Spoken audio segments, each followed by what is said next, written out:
Chapter 9, Stop That Bird. I don't get it, called Mark, hurrying to keep up with Benji.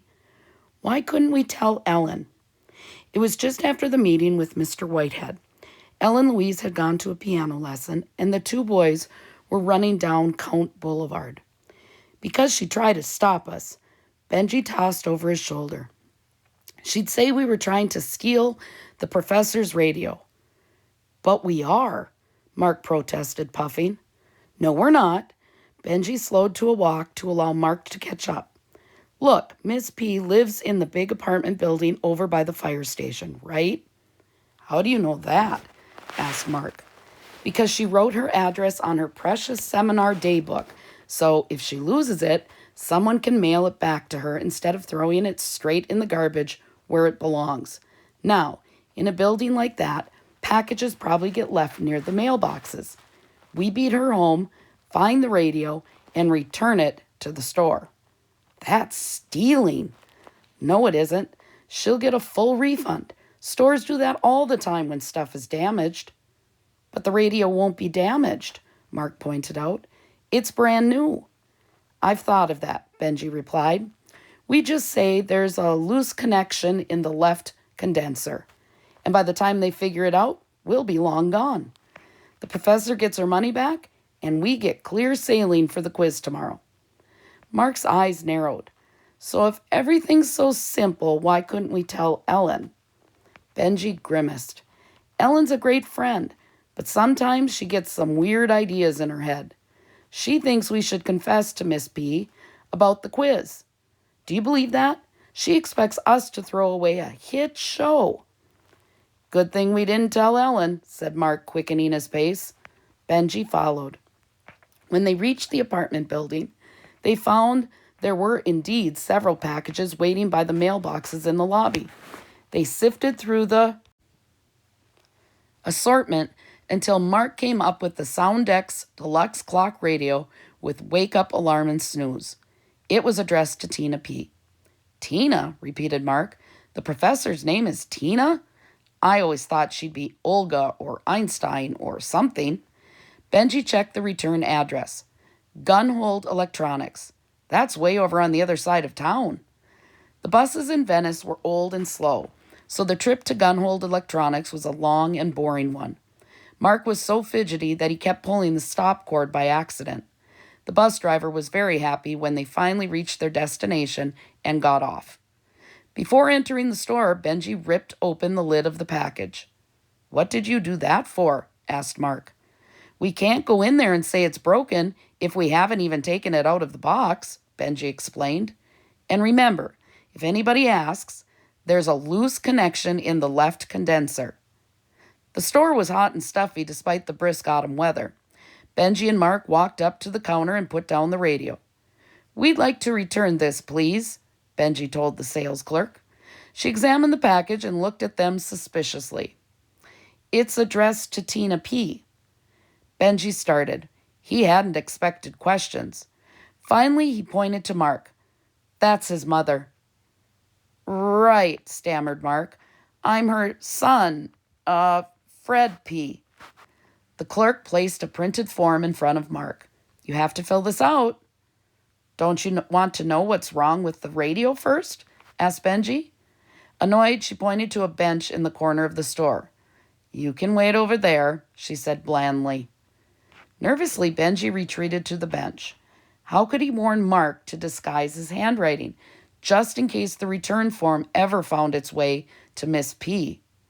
He began motioning with his hands as though writing in the air, then tried to mime Ms. P by forming glasses around his eyes with the thumb and forefinger of each hand. He was just getting through to Mark when a baby in a stroller parked opposite him became alarmed at the faces he was making and broke into terrified howls. This set off two other babies, and soon the whole place was a cacophony of crying. The manager hurried over and escorted Benji out of the store. You should be ashamed of yourself, the man scolded, making scary faces at a poor defenseless baby. I never want to see you in here again, young man. The door slammed shut.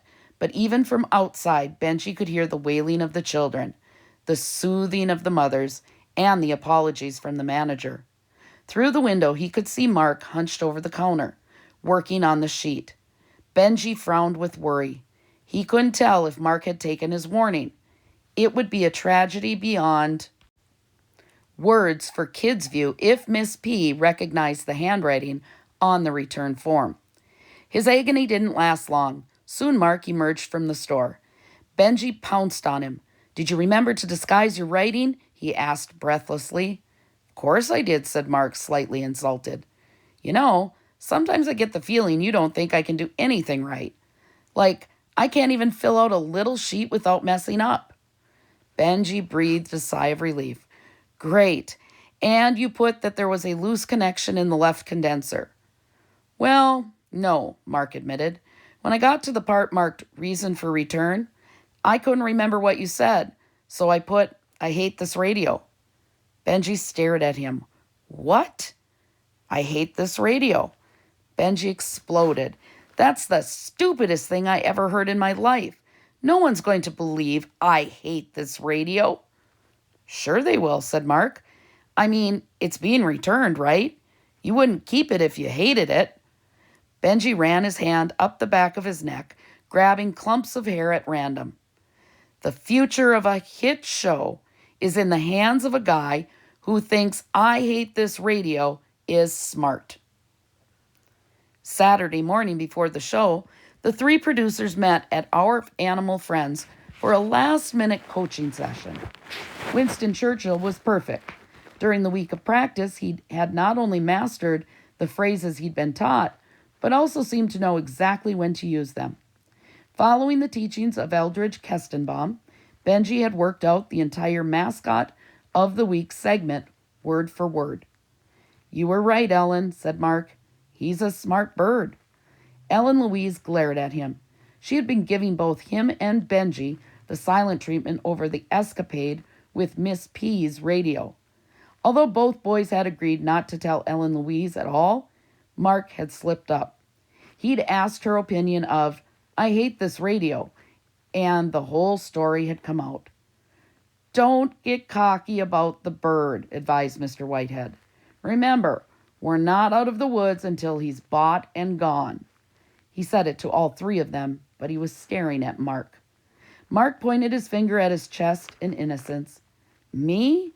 How could I bungle this up?" The shopkeeper's eyes narrowed. "Can you look me honestly in the face and tell me that you don't know why my bird was speaking a foreign language last week?" At that point, Benji and Ellen Louise left for the studio. Mark watched their backs resentfully. Who had stood up in his defense against Mr. Whitehead? Nobody. Benji was mad at him for "I hate this radio" and for slipping up to Ellen Louise.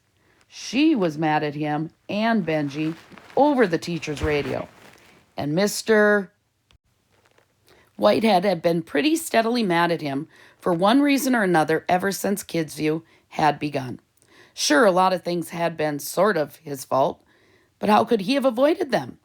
How was he supposed to know there was a French recording in the Studio B stereo? How was he supposed to know Winston Churchill would pick "This parrot is a ripoff" out of all the sentences he'd heard? How was he supposed to know they were on the air before he'd popped the paper bag behind the parrot's cage? "Mrs. Whitehead, do you think I mess things up all the time?" he asked the storekeeper's wife. "Why, of course not, dear," she replied. "It certainly wasn't your fault that—" She looked thoughtful. "Well, I suppose in that one instance it really was. But you couldn't be held responsible for—" She frowned. "Well, come to think of it, that was you too, wasn't it? But naturally you couldn't know—" She looked genuinely distressed. "Actually, you should have known. Oh, dear, have a donut." By the time he'd finished eating, it was almost 11, so he thanked her, hefted Winston Churchill's cage under his arm, and headed for the studio. He spent the short walk kicking rocks with deadly accuracy down sewer gratings and counting the V's of Canada geese that passed overhead. In the WGRK parking lot, he stepped on his own untied shoelace and nearly took a spill. So he placed the birdcage lovingly on the flatbed of an orange pickup truck and leaned against the cargo door to fix his sneakers. His eyes fell on the ideal kicking stone, almost perfectly round, slightly smaller than a golf ball. Quickly he scanned for the nearest sewer grating. It was about 25 feet away across level tarmac. He reared back his foot and tapped the rock gently but firmly, watching with satisfaction as it rolled across the lot and fell with a plunk down the sewer.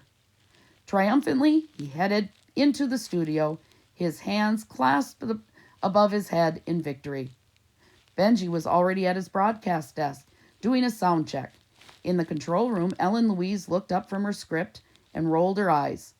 "Mark, you've left Winston at the store again." "No, I didn't," Mark started to say. He slapped himself on the forehead in sudden recollection, dashed madly out to the parking lot, and stopped short. A terrible sight met his eyes.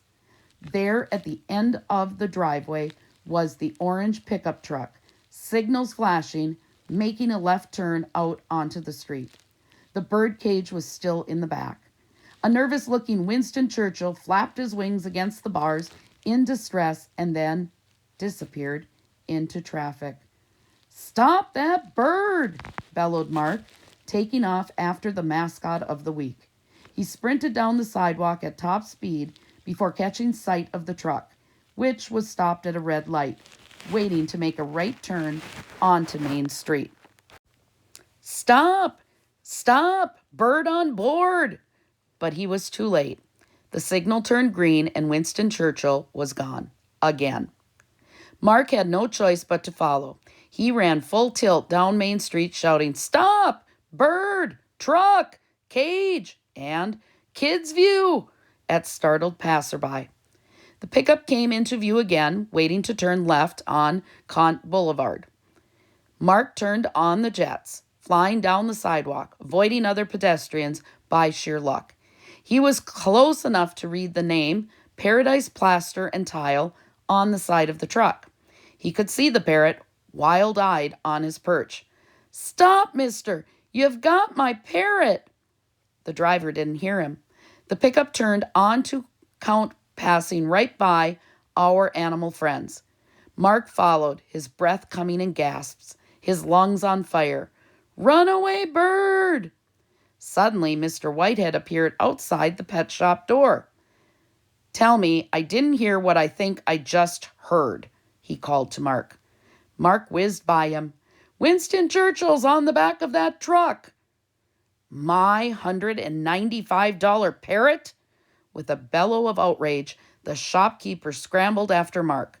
Mark ran faster, not so much to stay behind the orange pickup as to stay ahead of Mr. Whitehead. 10 seconds, Benji," called Murph. 5, 4, 3. Suddenly, the control room door flew open, and in staggered Mark, his face purple from running. Panting, he burst right into the studio and blurted out, "Winston Churchill's on a truck, and we can't get him back." Benji stared at him, thunderstruck. The on-air light popped on. He had no choice but to begin the show, but he also had to talk to Mark and learn what was going on. That could be even more important. Who knew what kind of trouble Mark had gotten into this time? He had to find out, but how? Even in Broadcasting Is My Life, there was no situation like this. "Welcome to Kids View," Benji began carefully. "I'm Benjamin Driver. We are in the midst of a crisis involving Winston Churchill, the talking parrot. In the studio, we have Mark Havermeyer, who witnessed the whole thing." Frantically, he motioned Mark to sit down at the guest broadcast desk. "Now, Mark, tell us what's happening." "He's in his cage on the back of a plaster and tile truck, driving up Count," said Mark shakily, "and Mr. Whitehead's running after him." Benji's eyes bulged. "You mean Zachary Whitehead, owner of Our Animal Friends? sponsor of Kidsview? Yeah, Mr. Whitehead, and he's going to kill us.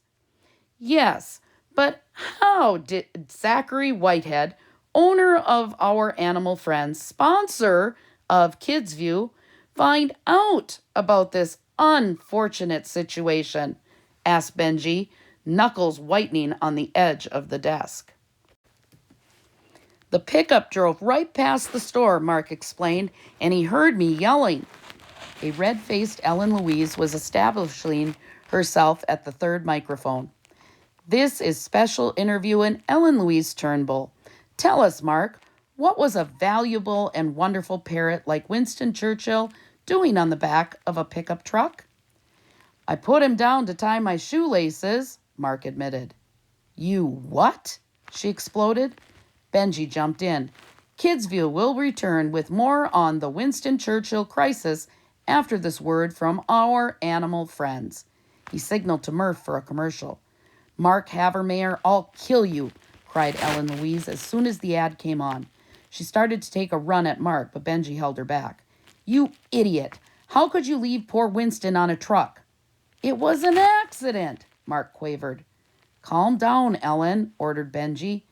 Broadcasting is my life listed calm as absolutely necessary during a radio broadcast. At that moment, the door to the waiting room flew open and in marched Brad Jaworski. Yo, driver, he said, waving a handwritten paper in front of Benji's nose. I thought we agreed you were going to announce that my new story's coming up. Benji was still holding on to Ellen Louise. Yeah, I know, Brad, but we kind of have to wing it now. What with the parrot? Look, driver, said the Venice Menace. I worked hard on this new story. Got it? It isn't any less good because some jerk put a bird on the back of a truck. So let's get started. Sorry, but we can't do anything else until we find out if Winston's okay, Ellen Louise told Brad. Who knows what danger he could be in? Listen, said Brad. This is a school show. I go to the school. The bird doesn't. Got it? And he looked at them threateningly. You're on next, said Benji. Next, she screamed. Benji, how could you? He's next, said Benji. The commercial had reached the closing music. Now, get back to the control room. Hurry. As he and Brad took their desks, Benji could see that the fight was resuming in the control room.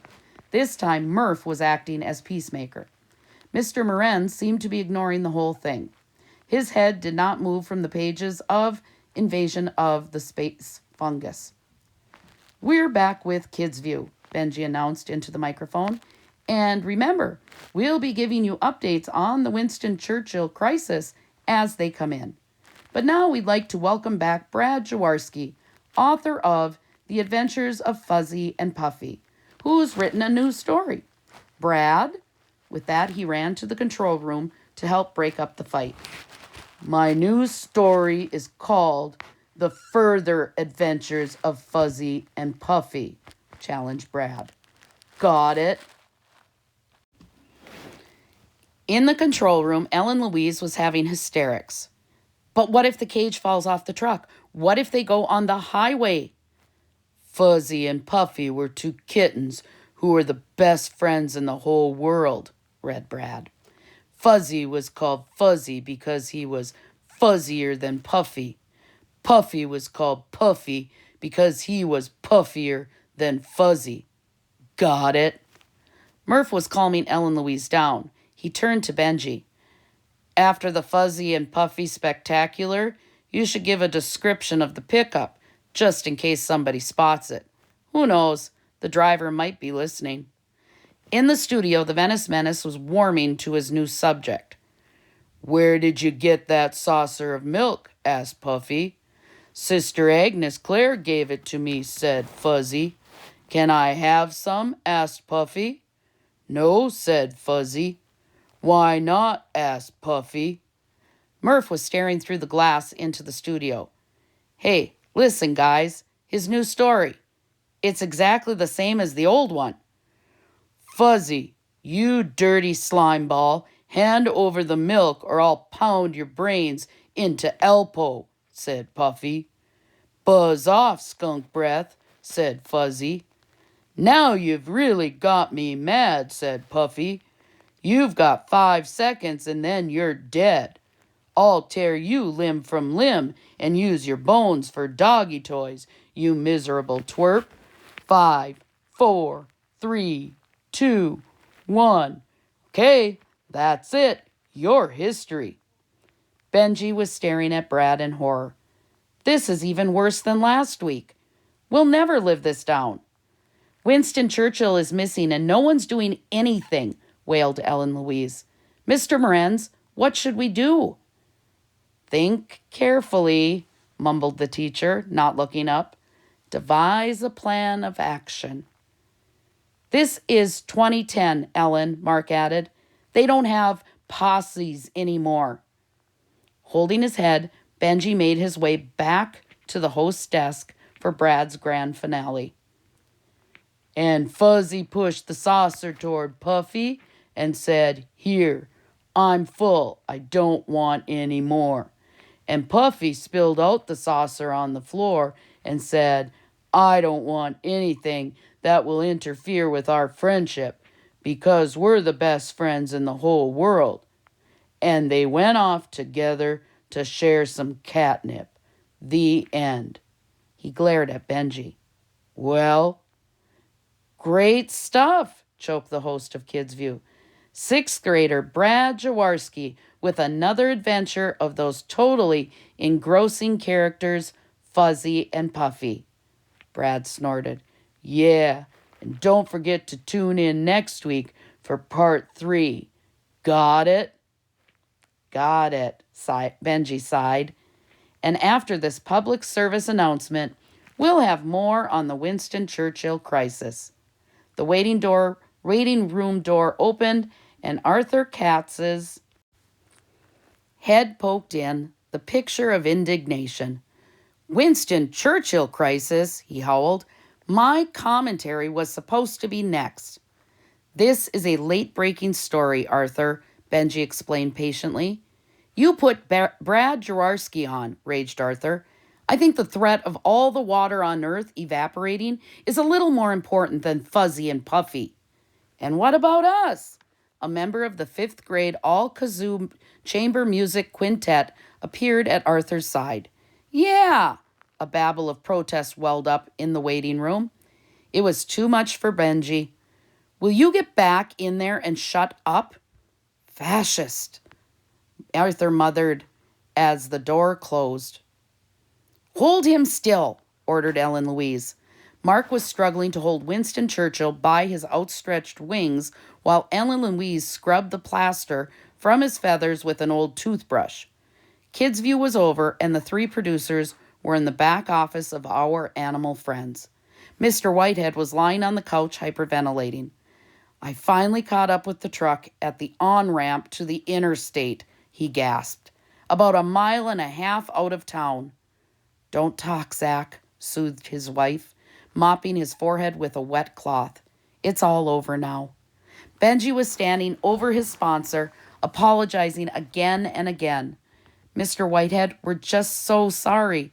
I mean, we're really sorry. We're sorry." "It's all right, dear," said Mrs. Whitehead kindly. "No, it's not," rasped the victim. "Where's Havermeyer? Tell him to stick around so when I get my strength back, I can kill him." At the sink, Mark lost his grip on the parrot and had to scramble to grab him again. "I said hold him still," Ellen Louise repeated irritably, reaching with her toothbrush under the bird's wings. "And when I finally stop him," wheezed the storekeeper, "my beautiful $195 orange and green parrot is covered in plaster from the truck, head to claw. He looked like a snow midget with a beak." "He's almost all clean now," called Ellen Louise from the sink. "There," she told the bird, "you're as good as new." Mark filled a glass with cold water and brought it over to the couch. "You must be very thirsty, Mr. Whitehead," he said timidly. "Would you like some water?" The shopkeeper folded his arms in front of him. "Stay away from me." Aw, come on, coaxed Mark, determined to make a good impression. It'll be good for you. He held the glass over the shopkeeper, but his hand was shaking and water was spilling all over Mr. Whitehead's face. The sponsor sprang up so suddenly that the glass slipped from Mark's hand and shattered on the floor. Out of my store, all of you, now! Benji was the last to retreat. Mark's sorry, he said, backing out the door. I'm sorry. We're all sorry. You have nothing to say, Benji Driver, Ellen Louise told him sternly. I wasn't too impressed with how you handled yourself today, going ahead with Brad Jaworski when we didn't know if poor Winston was dead or alive. Benji stared at her. That was the Venice Menace. Who knows what he could have done to us? She snorted. Then her eyes narrowed and she said the cruelest thing possible to Benji. What would Eldridge Kestenbaum think of a broadcaster who aired a dumb story about two kittens fighting instead of an important in-progress newsflash, just because he was scared? She's right, Benji told Aaron at home that night. I failed my listeners. I'm no broadcaster. He couldn't even bring himself to look at the poster of Eldridge Kestenbaum. Aaron climbed up onto his knee, and he bounced her a few times without enthusiasm. He looked into her trusting eyes. The problem is, I know it was bad journalism to put Brad on today, but if the same thing happened next week, I'd do it again. Practice, she suggested. He shook his head. He'd worked so hard to make Kids View a professional show. Why did the professional part disappear when it came to the Venice Menace?